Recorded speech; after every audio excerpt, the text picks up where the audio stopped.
Tag TV brings you daily news bulletin from India. Breaking news and views from India. You're watching South Asia Newsline and here are the top stories we are tracking for you. Manipur CM says won't resign amid big show of support.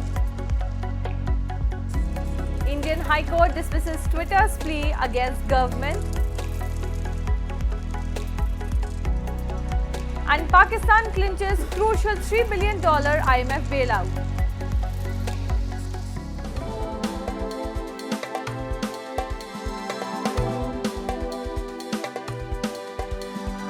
And now for all the details. In a major turn of events, hundreds of locals gathered outside Manipur Chief Minister N. Biren Singh's residence after speculations were raised that Singh may resign over his handling of the situation amid violence in India's northeastern state. Singh, who was scheduled to meet the governor, was stopped by his supporters as a high-voltage drama ensued. The supporters said they needed his leadership. He later confirmed on Twitter he won't resign at this critical juncture.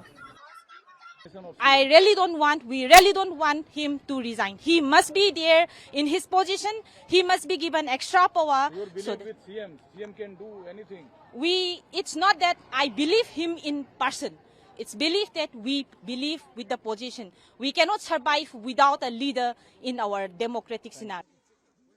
Meanwhile, opposition Congress party leader Rahul Gandhi, who was on a two-day visit to Manipur, also appealed for peace as he visited relief camps to meet victims of the violence. More than 80 people have been killed and more than 40,000 have fled their homes since clashes broke out in early May between tribal groups and the ethnic Meitei community over the demand for scheduled tribe status. In a setback for Twitter, India's Karnataka High Court on Friday dismissed a plea from the microblogging site challenging Indian government's orders to block tweets and accounts. Imposing a fine of 50 lakh rupees, the court said the petition was devoid of merit as Twitter had failed to comply with the government's notice. The decision comes weeks after Twitter co-founder and former CEO Jack Dorsey accused India of threatening to take action against the social media platform in the country unless it complied with orders to restrict accounts critical of the handling of farmers' protest in 2021, a charge which Prime Minister Narendra Modi's government had called a lie. And the IMF on Friday reached a staff-level pact with Pakistan on a $3 billion standby arrangement, a decision long awaited as Pakistan is tethering on the brink of default. Prime Minister Shehbaz Sharif said on Twitter, the deal will enable Pakistan to achieve economic stability as it battles an acute balance of payments crisis and falling foreign exchange reserves. Islamabad took a slew of policy measures for the IMF deal, including a revised budget last week, reversing subsidies and hikes in energy and fuel prices. Going forward, the IMF said the central bank should remain proactive to reduce inflation and maintain a foreign exchange framework. The painful adjustments have already fueled all-time high inflation of 38%. Meanwhile, unannounced load shedding and hefty electricity bills have left residents of Pakistan's Karachi frustrated and angry. A report. Residents of Pakistan's financial capital, Karachi, are upset over several hours of load shedding that has made their lives miserable. During peak hours, almost every locality witnesses power cuts, and over that, hefty bills have shaken their budgets amid soaring inflation. They say overbilling has become a part of the system of looting by corrupt authorities, and it seems their woes will never end. ये load shedding तो मुझे तो लगता है पाकिस्तान के अंदर ख़त्म ही नहीं होगी क्योंकि यहाँ पर तो आवे का आवे ही बिगड़ा हुआ है ना। ये इलेक्ट्रिक वालों ने बोला था कि लाइन लॉसेज हो रहे हैं, इस वजह से लोड शेडिंग हो रही है, जहाँ बिलिंग पूरी नहीं हो रही। अब तो बिल भी पूरे जा रहे हैं, अब तो बिल भी डबल भेज रहे हैं, ट्रिपल भेज रहे हैं बिल। तो बस ये डिमांड क्या हम रिक्वेस्ट करते हैं, पाकिस्तान में गरीब आवाम का डिमांड किधर चलता है भाई?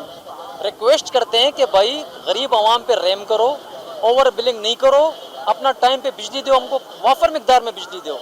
Pakistan mostly meets its energy demands through imported and indigenous resources, but a drop in commodities reserves and foreign exchange has left the government unable to meet demands. Moving on, Bangladesh's Foreign Minister Abdul Momen, reacting sharply to appeals by rights bodies to the United Nations on Bangladesh peacekeepers, has termed the calls as fabricated. They are saying this on purpose in order to create dissatisfaction among the army. Bangladesh news agency UND quoted Momen as saying, Human Rights Watch and Amnesty International, in two separate appeals to the UN, had accused Bangladesh Paramilitary Rapid Action Battalion of human rights violations and appealed to stop usage of Bangladeshi troops in the UN peace mission. Currently, Bangladesh is one of the largest troops contributing nation in US peacekeeping missions. So far, 130 Bangladeshi personnel have lost their lives in these missions. Mohibullah Taib, Counselor of Human Rights at the Permanent Mission of Afghanistan in Geneva during a UNHRC meeting this week, emphasized that Afghanistan is currently facing the most devastating impacts of climate change, endangering the lives and livelihoods of Afghans. He pointed out that earthquakes, floods, landslides and extreme weather events pose significant challenges. Since the Taliban takeover in 2021, unemployment has skyrocketed and poverty has put millions of people at risk. Afghanistan is the world's largest per capita recipient of humanitarian aid, but funding has shrunk amid restrictions by Taliban administration and foreign sanctions. And amid tight security, the first batch of more than 3,400 pilgrims for the annual Amarnath Yatra was flagged off by Jammu and Kashmir Lieutenant Governor Manoj Sinha early on Friday. The batch will reach the twin base camps in India's Kashmir Valley to undertake the onward journey to the cave shrine of Lord Shiva, the Hindu god of destruction. Located at an altitude of 3,800 meters and covered by snow almost all year round, the shrine contains an ice stalagmite that is considered the physical manifestation of Lord Shiva.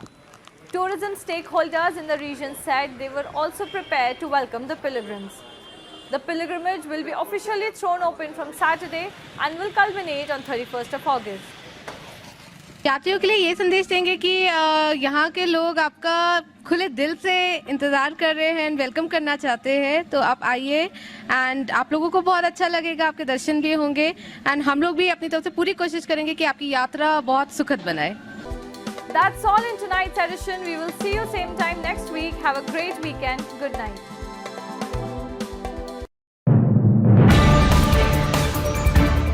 Tag TV brings you daily news bulletin from India. Breaking news and views from India.